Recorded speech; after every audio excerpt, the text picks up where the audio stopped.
সবাইকে বিয়োজন মাত্রার এক্সটেনশন ক্লাসে স্বাগত। আমরা শুধু বিয়োজন মাত্রাটা কি সেটা ক্লাসে বসছে, মানে আগের ক্লাসে আলোচনা করেছে লেকচার নাম্বার 20-তে। এখন আমি নতুন করে বিয়োজন মাত্রার আরো বিষয় দিকটা ক্লিয়ার করার চেষ্টা করছি। দেখা গেল যে আমি বলছি সেটা হচ্ছে যে বিয়োজন মাত্রা হচ্ছে বিয়োজিত মোট সংখ্যার মোট মোল। সেক্ষেত্রে আমার বিয়োজন মাত্রাটা কত?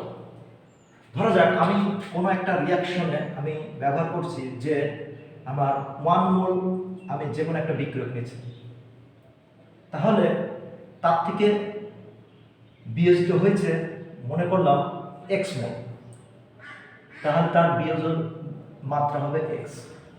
এটা হয়তো অনেকে বুঝে আমি কথা আসছি, আমি বলতে চাচ্ছি যে সাপোজ n কোন একটা রিয়াকশনে মনে করলাম যেখানে p মানে রিঅ্যাক্ট্যান্ট লিখি, বিক্রিয়ক থেকে মনে করলাম একটা প্রোডাক্ট, তাহলে এই বিক্রিয়ক থেকে এই প্রোডাক্টটা যেতে আমি বিক্রিয়ক প্রাথমিক অবস্থায় ব্যবহার করলাম, মনে করলাম প্রাথমিক অবস্থায় আমি বিক্রিয়কটাকে নিলাম 1 মোল।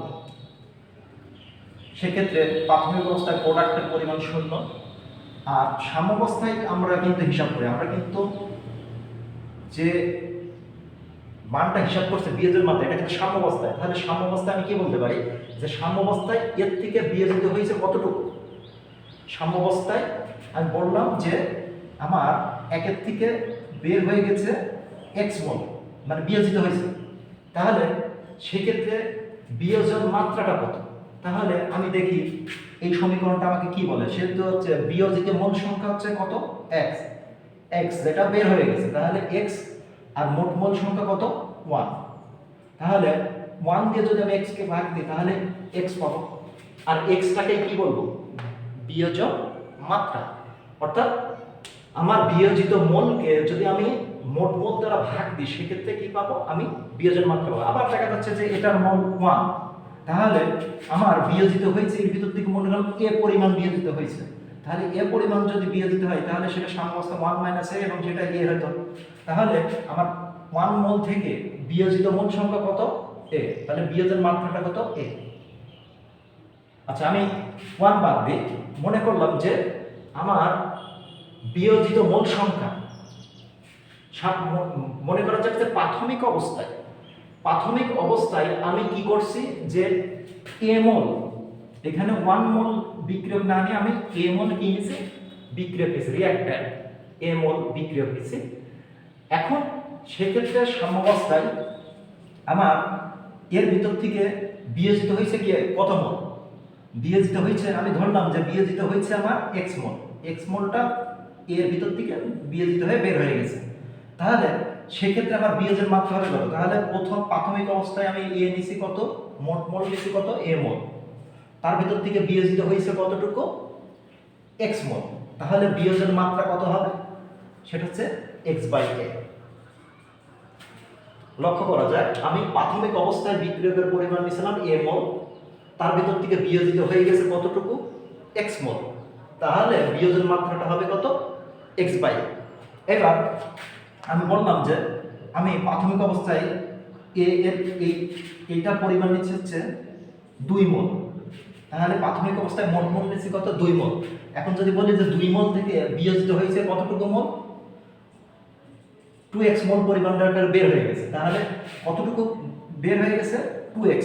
তাহলে সেক্ষেত্রে আমার বিয়োজিত হয়েছে 2x, আর নিচে কত আমি? x, মানে 2, মোট মোল নিচে 2, তাহলে 2 এবং 2 কাটা যায়, তার মানে x। সেক্ষেত্রে বিয়োজন মাত্রা হচ্ছে x।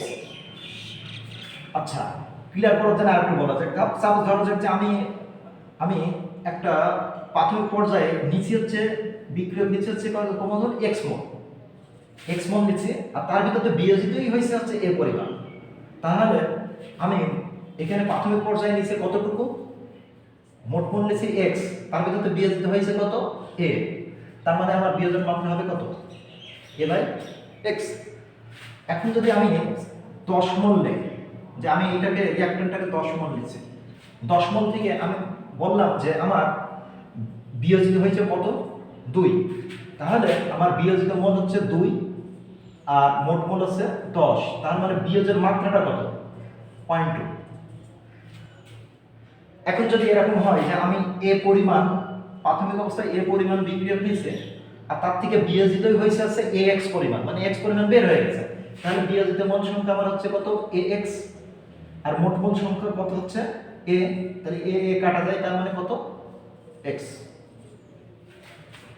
এভাবে আমরা কি করতে পারি যে যদি আমার মোট মোল সংখ্যা জানা থাকে আর যদি বিয়োজিত মোল সংখ্যা জানা থাকে, তাহলে আমি এই দুটোর অনুপাত করে আমি যে কাজটা করতে বলবো সেটা হচ্ছে যে আমি বিয়োজন মাত্রা আলফার মান নির্ণয় করতে পারবো। এটা হচ্ছে ব্যাপার। আবার একটা জিনিস আমি বুঝতে চাই, যদি আমি বিয়োজন মাত্রাটা জানা থাকে আর যদি আমি মোলটা যদি জানি, তাহলে মোট মোলটা জানি, তাহলে বিয়োজিত মোল সংখ্যাও জানা যায়। যেমন মনে করলাম যে আমি এইগুলো জানি না, সাপোজ এইগুলো আমি জানি না, আমি কি কি জানি? মোট মোল জানি। আমি কি জানি? মোট মোল জানি। সেটা হচ্ছে ধরলাম নাম্বার 1 কন্ডিশনের ক্ষেত্রে প্রাথমিক পর্যায়ে মোল আছে 1 আর তার বিয়োজন মাত্রাটা কত জানি? x।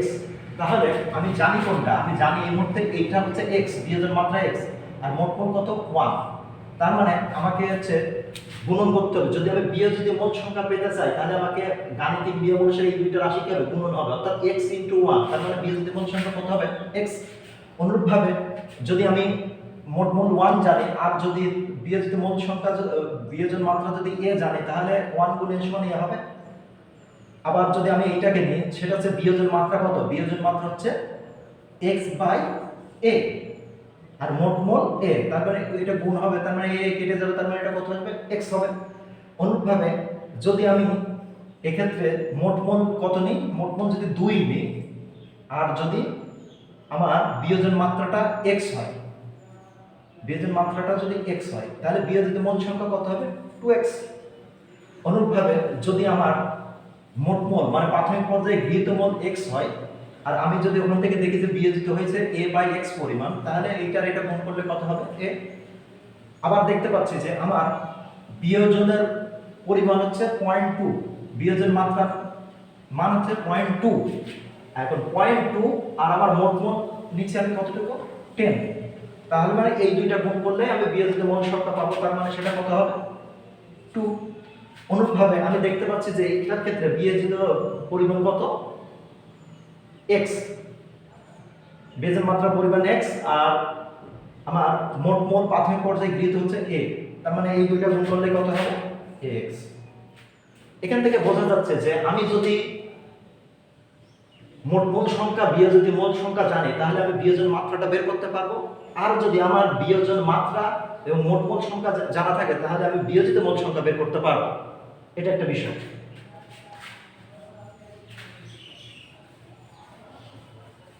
একটা পরিচিত উদাহরণ ধরা যাক।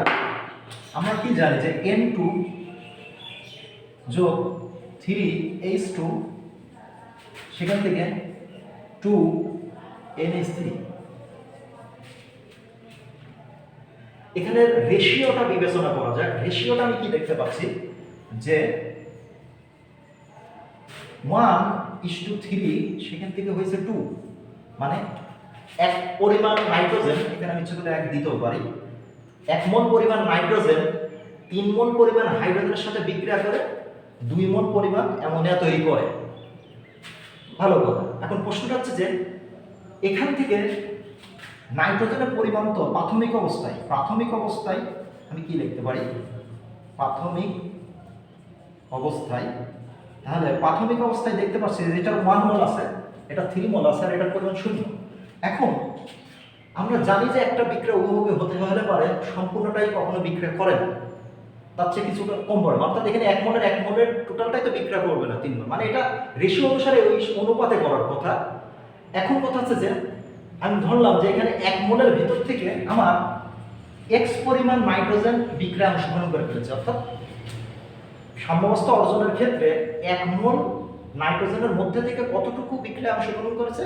x পরিমাণ। এই x পরিমাণ নাইট্রোজেনটা টোটালটাই কিন্তু 3 মোলের সাথে বিক্রিয়া করবে না, এর ভিতর থেকে তার 3 গুণ পরিমাণ হাইড্রোজেনকে নেবে। এখানে যদি 1 গুণের সাথে 3 গুণ বিক্রিয়া করেছে, তার মানে এখান থেকে যদি x পরিমাণ বের হয়ে যায় বা x পরিমাণ বিক্রিয়া যদি হাইড্রোজেনের সাথে করতে চাই, তাহলে 3 গুণ পরিমাণের সাথেই করবে। সেক্ষেত্রে এটাকে আমি লিখতে পারবো হচ্ছে 3x। এখন আমার একটু ভুল হয়েছে, এখানে এইটা এখানে না লিখে আমাকে একটু নিচে লিখতে হবে, যেহেতু এটা প্রাথমিক অবস্থায় হচ্ছে। দুঃখিত, কেউ হয়তো একজন আমাকে ভুল দেখছে কিন্তু বলতে পারছে না। এটা হচ্ছে 1 - x। হ্যাঁ, তাহলে সাম্যাবস্থায় যদি এখান থেকে x পরিমাণ এখান থেকে বের হয়ে যায়, তাহলে এখান থেকে কত যাবে? 3 - 3x। কেন? অনেকেই আমাকে যে জিনিসটা প্রশ্ন করবে যে এটা কেন 3 - 3x? কারণ আমাকে বোঝা উচিত। মনে করো যে আমার একজন বন্ধু আছে, তো আমি কিপটা মানুষ, আমি যদি, সে সবসময় কোনটা মেনটেন করে, আমি যদি 1 টাকা খরচ করি সে 3 টাকা খরচ করে, আমি যদি 100 টাকা খরচ করি সে 300 টাকা খরচ করে।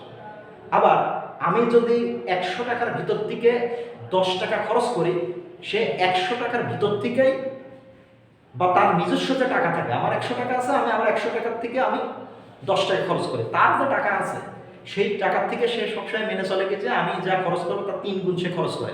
অর্থাৎ আমি যদি 10 টাকা খরচ করি, সে 3 × 10 = 30 টাকা খরচ করে। ফলে এইটা যদি আমি হই আর এটা যদি আমার বন্ধু হয় আর এটা যদি আমি হই, তাহলে আমি আমার থেকে যা খরচ করি আমার বন্ধু তার কি করে? 3 গুণ খরচ করে। ফলে আমি আমার থেকে x পরিমাণ টাকা যদি কাউকে দিয়ে দিই, তাহলে ওই মুহূর্তে আমার বন্ধু কত টাকা দিয়ে দেয়? তার 3 গুণ দিয়ে দেয়, কারণ এখানে 1:3 অনুপাতে হয়েছে।